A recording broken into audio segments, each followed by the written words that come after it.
Rogamos as bênçãos de Jesus, Nossa Mãe Maria Santíssima, para que a gente possa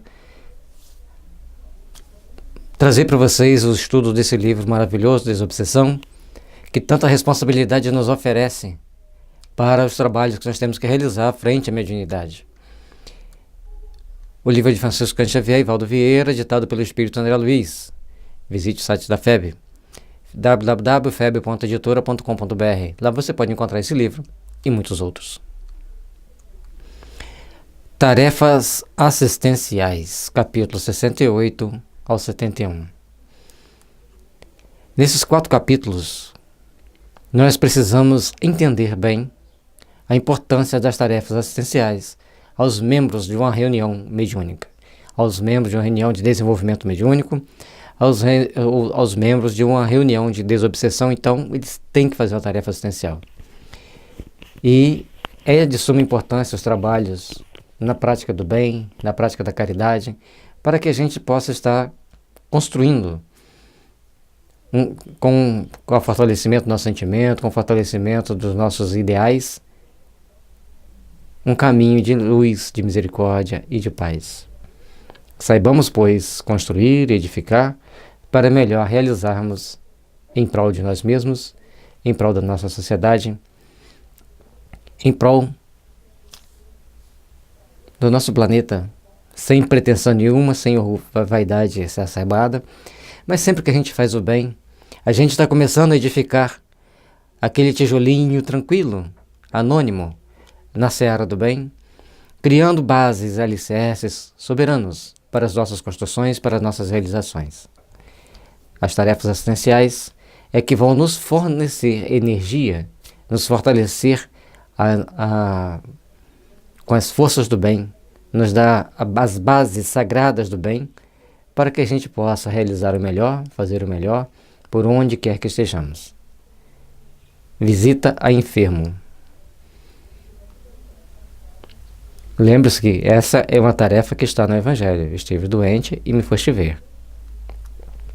Algumas vezes, a equipe dedicada à desobsessão é chamada ao contato com determinado enfermo retido no próprio lar, ou no hospital, ou em casas de caridade. Indiscutivelmente que a visita deve ser feita, havendo possibilidades para isso, aconselhando-se, porém, que o grupo se faça representar por uma comissão de companheiros junto ao doente. Normalmente, essas tarefas são feitas com 2, 3, até 4 pessoas. Não é recomendável mais de 4. Tem casa que faz de dupla, tem casa que faz com 3 ou 4, mas o número ideal para essas visitas são 4. Essa tarefa é muito importante. Tem até esse livro, Visita aos Lares e Hospitais. É um livro importante para quem faz tarefa, para quem quer fazer a tarefa, para ele se orientar, para ele ver a importância da tarefa, a importância de estarmos realizando esse trabalho assistencial, que inclusive está no Evangelho. Visitar os doentes. Sempre que nós nos predispomos a fazer o bem, que nós predispomos a realizar o bem, nós temos que começar a construir. Nós temos que começar a fazer por onde estarmos melhores. Por onde estarmos construindo e edificando o bem na nossa caminhada. Essa comissão terá o cuidado de recolher o endereço do irmão necessitado para que o grupo preste a ele a assistência possível. Então, alguém pediu apoio, pediu ajuda para uma pessoa doente. O que o grupo vai fazer? Pegar o endereço e 2 ou 3 pessoas irão lá fazer a visita.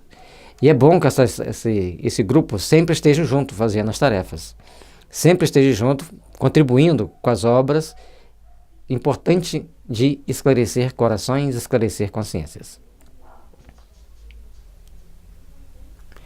Na visita a qualquer doente, a equipe deve abster-se da ação mediúnica diante dele, não que tange a doutrinação e ao socorro aos desencarnados sofredores, reservando-se semelhante tarefa para o recinto dedicado a esse mistério.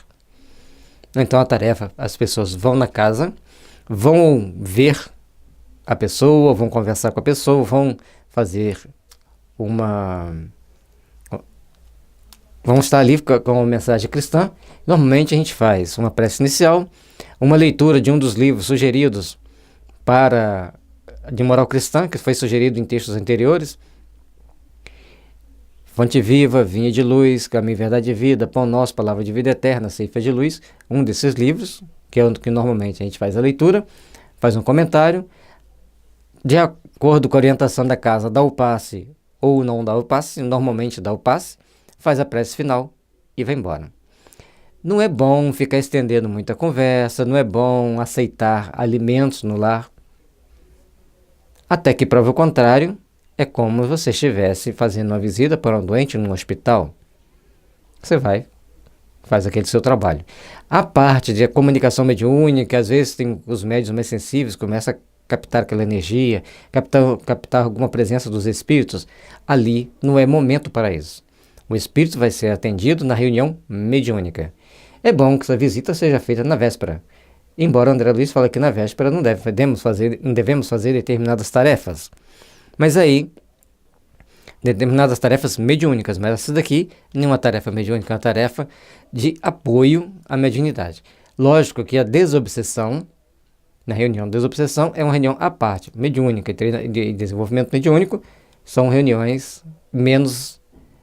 que exigem menos dos médiuns, mas não deixa de exigir a seriedade, a responsabilidade. E nesse caso, é importante que a visita seja feita na véspera, para que o médium leve, entre aspas, aqueles espíritos para a reunião mediúnica. Isso é a base que vai fazer com que a gente leve determinados espíritos para lá.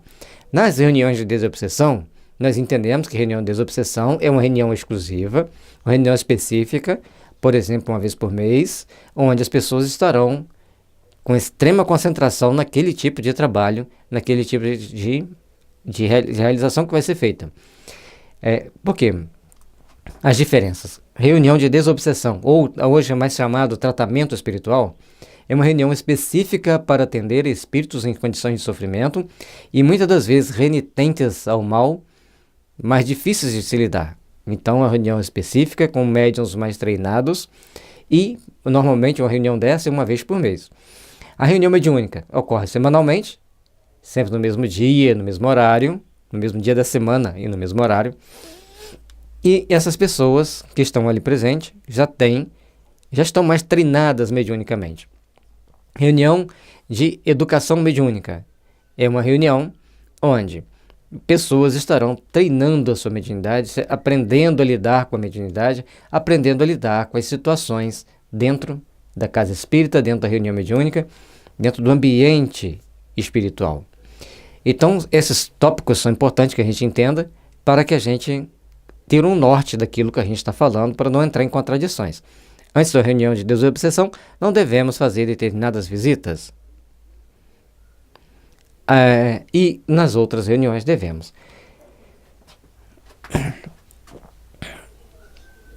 Então, a comunicação vai ser dada na casa espírita. Mas se o médium passou mal, na hora de entrar no carro, ele estiver passando mal, podemos passar na casa espírita e dar um passe? Podemos. Mas que o médium esteja consciente de que ele tem que ajudar a desligar aquele espírito dele lá. Que se ele for dar comunicação e o espírito achar que não pode sair, que ele tem que ficar ali fazendo todas aquelas questionamentos que eles fazem, aquelas ameaças que eles fazem, aí complica. O ideal é que o médium vá e só dê comunicação na hora da reunião mediúnica. Mas se a reunião mediúnica for à noite ou fizer a visita à tarde, pode? Pode. O médium vai sofrer menos a ação do espírito, mas pode. O ideal é que seja na véspera, para que durante a noite os espíritos façam outros trabalhos que têm que ser feitos para aquele trabalho ter melhores resultados no dia seguinte. Porque o trabalho mediúnico, como já dissemos, é de 48 horas, 24 horas antes e 24 horas depois.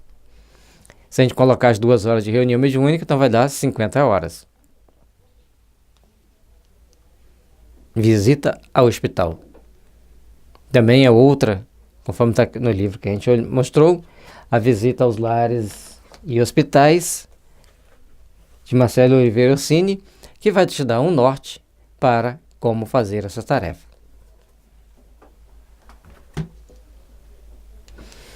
Um grupo dedicado ao trabalho da desobsessão é constantemente requestado à prestação de serviço. Em meio aos pedidos diversos de concurso e auxílio, aparecem as solicitações de visita a hospitais. E para visitar o hospital, é aí que nós temos que ter cuidados especiais. Nós estamos entrando numa área onde existem pessoas doentes, exige a necessidade da higiene, e cada hospital tem sua regra, a qual nós devemos respeitar.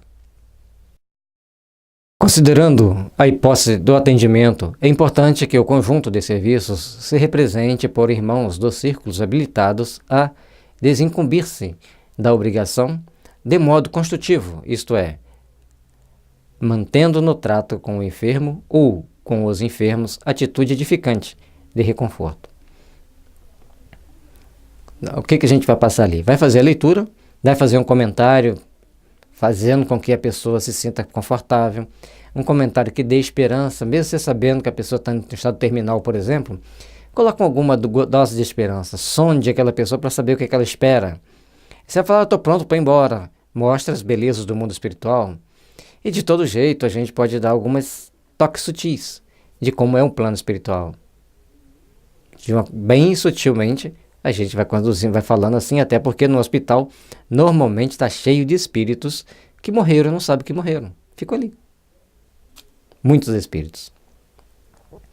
Sem mostras de impressionabilidade doentia e sem manifestação mediúnica extemporânea, das quais, em tantos casos, se prevalecem os espíritos conturbados para agravar os sintomas e perturbação nos irmãos alienados ou doentes a que se vinculam em processos obsessivos. E ali, no hospital, então, o cuidado para não ter a manifestação é mais delicado ainda. Procuremos manter sintonia com os nossos protetores, com os nossos mentores, procurando inspiração e intuição para darmos o melhor de nós, para fazermos um bom comentário, para estimularmos essas pessoas a agirem da melhor forma possível, de forma construtiva, de forma a estabelecer uma meta para aquilo que nós devemos buscar alcançar ao longo da nossa existência, ao longo de nossas vidas. É fazer o bem sempre. E estimular as pessoas a ter fé em Deus, a ter confiança, procurando a sintonia superior com os nossos mentores, com os nossos protetores, para através da intuição e inspiração podermos oferecer algo de bom, algo de melhor. E logicamente que os trabalhadores espirituais da reunião mediúnica ou de desobsessão estarão presentes para ver o que eles podem fazer para ajudar aqueles espíritos ali presentes. E às vezes muitos são ajudados. E qual é a função dessas visitas aos lares ou aos hospitais? É realmente trazer espíritos para serem tratados, socorrer espíritos. Nós precisamos de entender isso. Quando nós vamos fazer algum tipo de tarefa como essa, nós vamos socorrer equipes e grupos de espíritos. A comissão representativa do agrupamento anotará nomes e endereços dos visitados para cooperação oportuna, dosando a administração de conceitos em torno dos temas da obsessão. Então, na hora de falar, o tema obsessão tem que ser cuidado, tem que ter muito cuidado para falar sobre ele, da influenciação espiritual, que é uma palavra mais suave para esse momento, falar com sutileza, mas lembrando que existe sempre a influenciação espiritual.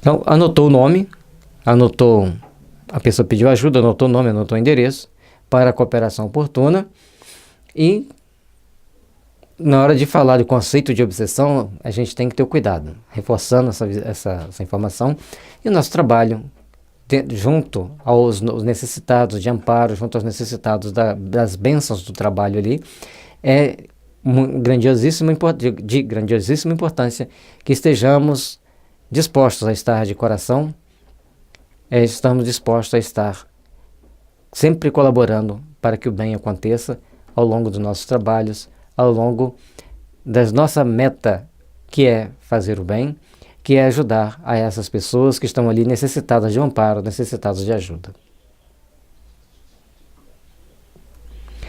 Quando, em nossa conversa com os enfermos, ainda desprovidos de conhecimento espírita, a fim de que a orientação curativa se lhe implante na mente, a pouco e pouco, de maneira segura. Então, tudo aquilo que nós vamos falar, que nós vamos colocar, se a pessoa está ali enferma, está no hospital, a gente tem que falar com cuidado. Nós temos que observar que nós estamos lidando e conversando com pessoas que precisam do amparo, que precisam de ajuda, mas também precisam de esclarecimento e de conhecimento. E para isso, nós vamos usar da forma mais suave possível, de uma boa didática bem suave, bem leve, para que a pessoa possa entender aquilo que se pretende passar, aquele objetivo que deve ser passado para essas pessoas. É imperioso observar que os médiuns psicofônicos auxiliarão com mais eficiência se puderem conhecer de perto os enfermos que lhes solicitam socorro, e os médiuns esclarecedores muito aproveitarão no trato com o estabelecimento de cura mental, aprendendo a técnica de conversar com os espíritos perturbados, no exemplo e na experiência dos enfermeiros dignos junto aos doentes complexos. Então, quando você vai fazer uma visita, a um hospital psiquiátrico, você vê os enfermeiros falando com aqueles doentes mentais, você vai aprender essa técnica para poder falar também com aqueles espíritos que virão. E uma coisa importante, fica aqui também explicado que o médium de comunicação, médium psicofônico e o dialogador, se eles fazem a tarefa junto, eles vão trabalhar, vai ter mais proveito isso. Aí tem gente que fala, não, mas na reunião mediúnica os espíritos estão intuindo, a gente vai e faz o trabalho. Mas o médium psicofônico e o dialogador que foram ao socorro, que feriram a pessoa, já entenderam um pouco mais daquela situação. Então vai ser mais fácil para se dar a comunicação e o diálogo.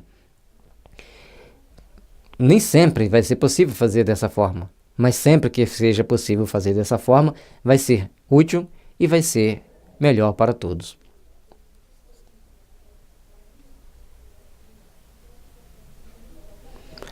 Então, para que eles auxiliem com mais eficiência, é que eles conheçam aquele caso, conheçam de perto o enfermo, vá lá, observe. Às vezes a pessoa tem a percepção psíquica do que está acontecendo. Vamos ver mais. E os médiuns esclarecedores muito aproveitarão no trato quando estão lá junto. Então, se a gente tem oportunidade de ter um médium psicofônico e um médium esclarecedor na reunião mediúnica que fazem tarefas juntas, a recomendação é do André Luiz, não estou inventando nada. É bom que eles façam a tarefa na mediúnica de dialogar com aquele espírito. Facilita muito, quebra determinadas barreiras e agiliza o processo de diálogo. Porque quando o médium está dando comunicação, a gente já logo percebe, é um obsessor do fulano. O obsessor não gosta, a palavra é pesada, né? Então, o companheiro espiritual do fulano, faz parte da equipe do fulano. Equipe é chique, né? A pessoa está lá naquele tormento todo e ele tem uma equipe de espíritos ali fazendo com que ele cumpra as leis divinas de uma forma. Nós vamos conversar amigavelmente, vamos procurar esclarecer para que eles entendam que é importante agir na construção do bem, que é importante agir fazendo o bem, que é importante agir trabalhando intimamente para a construção de um mundo melhor, intimamente, através da autoevangelização, quando nós vamos começar a nos evangelizar, interiorizar determinados valores de amor e de perdão, porque o ódio não compensa. A intriga e as brigas não vale a pena.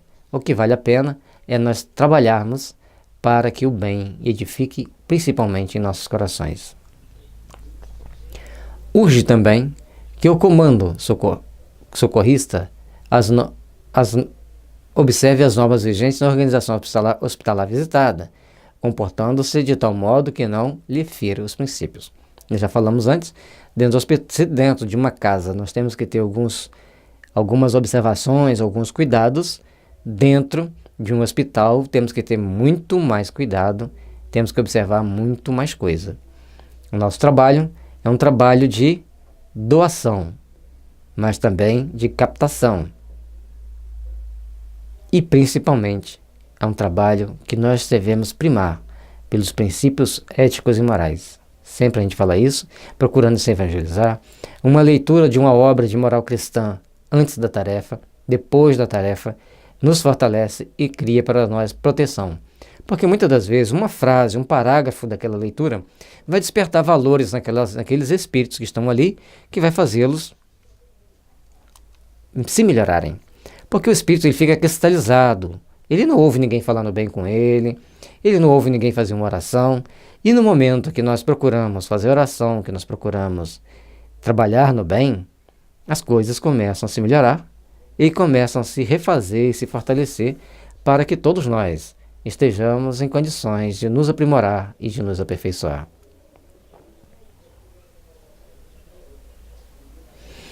Culto do Evangelho no Lar. Nós temos um vídeo no YouTube que chama Culto do Evangelho no Lar, é Gelson-Culto do Evangelho no Lar, que tem toda a explicação de como fazer o culto do Evangelho no Lar. É importante que a gente olhe, é importante que a gente observe como que é feito, porque quando a gente não sabe como fazer, olhar lá como que faz, as sugestões que a gente tem, para que a gente tenha o hábito de fazer o culto do Evangelho no Lar. E os tarefeiros da reunião mediúnica, seja em qual uma dos 3 níveis, é importante que a pessoa faça o culto no lar. Ah, mas na minha casa ninguém é espírita. Você faz. Aí eles se sentem incomodados. Você entra no seu quarto e faz. Sempre vai ter um cantinho na sua casa para você fazer. E as pessoas também da casa, amigavelmente, você vai conversar com eles para que eles entendam que você precisa daquele remédio divino chamado culto do Evangelho no Lar. E normalmente, quando a gente vai fazendo o culto sozinho, com o passar do tempo, todos vêm para fazer o culto. Começa a passar por perto, observar, acha interessante as leituras, pega um livro, dá uma olhadinha daqui, olhadinha dali, daí a pouco eles estão seguindo. Todo integrante de uma equipe de desobsessão precisa compreender a necessidade do culto do Evangelho no Lar. Podemos ampliar. Todo trabalhador espírita, seja em qual tarefa ele participa, ele tem que entender a necessidade do culto do Evangelho no Lar. E um dia todos os cristãos vão entender a necessidade do culto do Evangelho no Lar. É uma forma de nós nos fortalecermos, é uma forma de nós nos protegermos. Portanto, vamos procurar trabalhar, vamos procurar nos corrigir para melhor auxiliarmos, para melhor agirmos, trabalhando no bem, trabalhando com amor e responsabilidade. Pelo menos, semanalmente, é aconselhável se reúna com os familiares ou com alguns parentes capazes de entender a importância da iniciativa em torno dos estudos da doutrina espírita à luz do Evangelho do Cristo, sob a cobertura moral da oração. Oração. Antes do culto, depois do culto, antes da tarefa, depois da tarefa, antes da palestra, depois da tarefa, depois da palestra, antes da reunião mediúnica, depois da reunião mediúnica. A reunião mediúnica ainda tem uma prece no meio, e muitas casas espíritas também têm uma oração no meio. Então, é importante para nós. Tem que fazer oração. Mas hoje tem o coral cantando, faz oração para fortalecer. Ah, mas hoje teve uma pessoa que fez uma palestra maravilhosa. Melhor ainda, precisamos fortalecer-nos ainda mais, e a oração vai nos fortalecer. Oração é o remédio divino para o coração do cristão. Então nós devemos procurar sempre criar todo um hábito de estarmos em oração. Ah, mas eu fiz a leitura de moral cristã. Termina, faz a oração. Aproveita que já está sintonizado, elevando o seu padrão vibracional, faça a oração. Além dos companheiros desencarnados que estacionam no lar ou nas adjacências dele, então não é só dentro da nossa casa que vai ter determinados espíritos, nas adjacências. Há outros irmãos já desenfaixados da veste física, principalmente os que remanescem das tarefas de enfermagem espiritual no grupo que recolhem amparo e ensinamento, consolação e alívio, da conversação espírita e da prece em casa.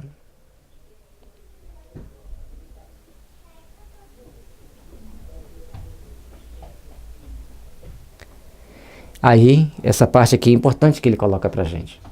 Esses espíritos, eles vêm para próximo da nossa casa, porque eles não foram devidamente atendidos, não passaram pelo processo todo de esclarecimento, ou às vezes são mais resistentes. Então eles vêm ou para a nossa casa ou ficam nas adjacências, para nos monitorar, para tomar determinadas atitudes conosco. E, à medida que a gente vai fazendo o culto do Evangelho, vai fazendo os comentários do Evangelho, ele começa a se melhorar até o momento que ele desperta e segue por outros caminhos. Obsediar, gente, a gente tem que sempre esclarecer para os espíritos o seguinte: você quer obsediar, você pode obsediar. É um direito que você tem. Mas lembre-se, é de suma importância trabalhar para que o bem se estabeleça em nosso coração. É de suma importância trabalharmos para colocarmos valores éticos e morais em nossa alma e realizarmos o melhor para que o melhor realize-se em nós. E quando nós vamos fazer o Evangelho, quando nós vamos fazer a leitura do Evangelho, a leitura das obras de moral cristã, as orações dentro de casa, nós estamos ajudando muitos espíritos. Às vezes o prédio inteiro para quem mora em prédio, às vezes o quarteirão inteiro para quem mora em casa.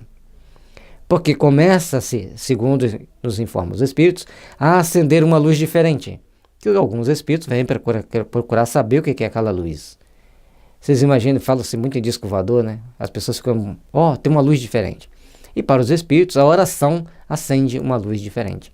E aí eles se aproximam e vão ser ajudados, vão ser orientados. É importante que a gente faça isso. O culto do Evangelho no abrigo doméstico equivale à lâmpada acesa para todos os imperativos do apoio e do esclarecimento espiritual. Acabamos explicando, André Luiz acaba de reforçar para a gente, e essa lâmpada é uma lâmpada transcendente, que vai dar esclarecimento e apoio para os espíritos, tanto aqueles encarnados que estão dentro do nosso lar, como os desencarnados que moram conosco, que convivem conosco, que existe, todas as casas têm, para cada pessoa tem no mínimo 1 ou 2 espíritos, no mínimo, no barato, e sem contar aqueles que vêm à noite, dão uma visitada para ver como estão as coisas. Nem sempre são bons.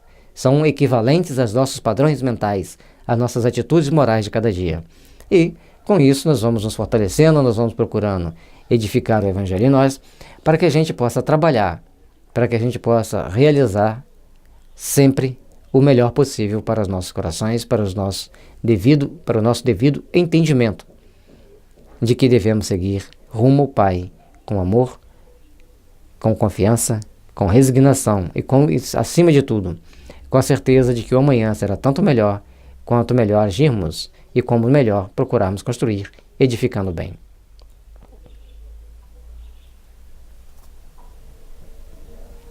Culto da assistência. Outro aspecto do serviço que os obreiros da desobsessão não podem olvidar, sem prejuízo, é a assistência aos necessitados. Olha, tem gente que fala assim, é assistencialismo.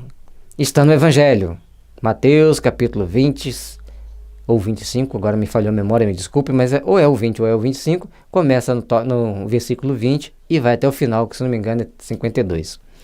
Então, nós temos que observar o Evangelho. E Jesus lá fala bem-aventurado, perdão, não é bem-aventurado. Tive fome e me deste de comer, tive nu e me vestiste. Então, nós temos que saber oferecer a roupa a quem está sem roupa, oferecer a comida a quem está sem comida. Mas sempre lembrando de que precisamos também levar a palavra de Deus, que alimenta a alma, que proporciona determinadas mudanças, proporciona determinados padrões de modificação espiritual, de modificação dos sentimentos.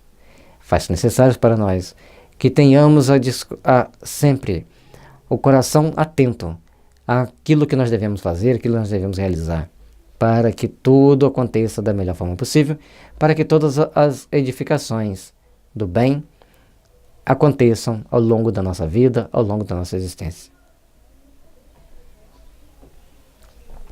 Entidades sofredoras ou transviadas a quem se dirige a palavra instrutiva nas reuniões do agrupamento de socorro espiritual acompanham, em muitos casos, aqueles mesmos que as exornam aos caminhos da paciência, da caridade, examinando-lhes os exemplos.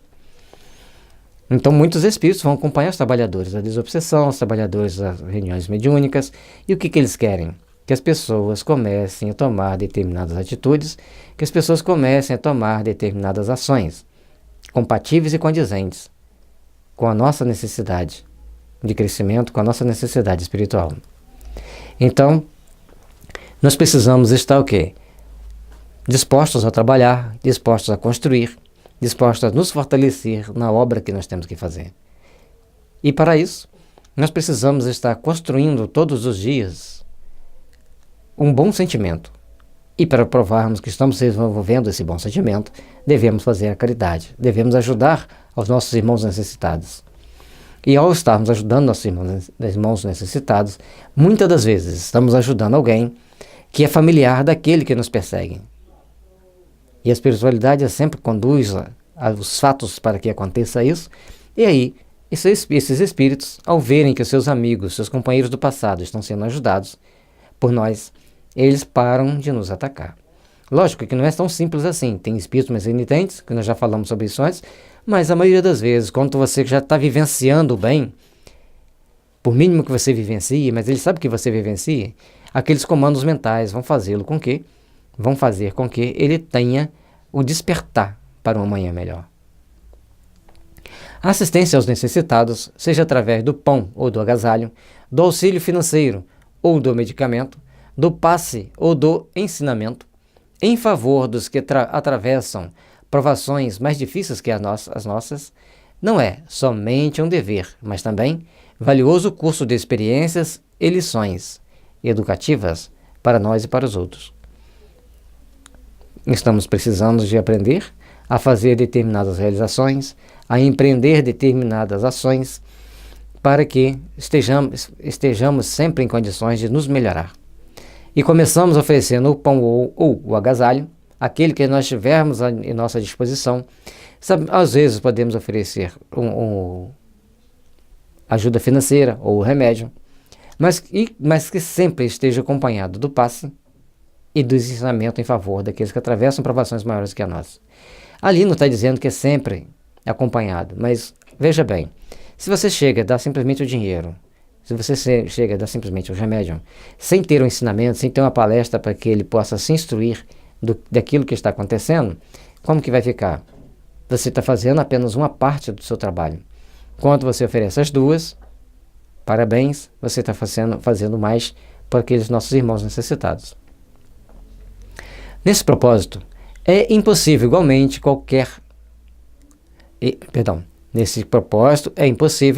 esquecer que os irmãos, em revolta e desespero, que nos ouvem os apelos à regeneração e ao amor, não se transformam simplesmente à força de nossas palavras, mas, sobretudo, ao toque moral das nossas ações, quando as nossas ações se patenteiam de acordo com os nossos ensinamentos. Já comentamos isso anteriormente.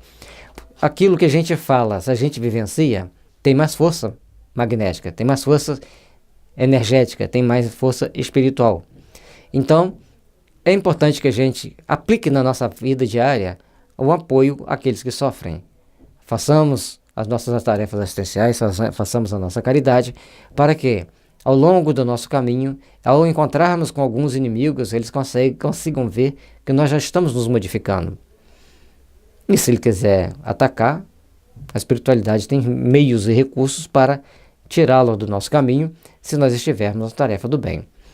Agora, os casos de obsessão, quando o espírito já está ligado ao médium, ligado àquele companheiro que precisa ser tratado, aí as coisas ficam um pouco mais diferentes, ficam um pouco mais complicadas.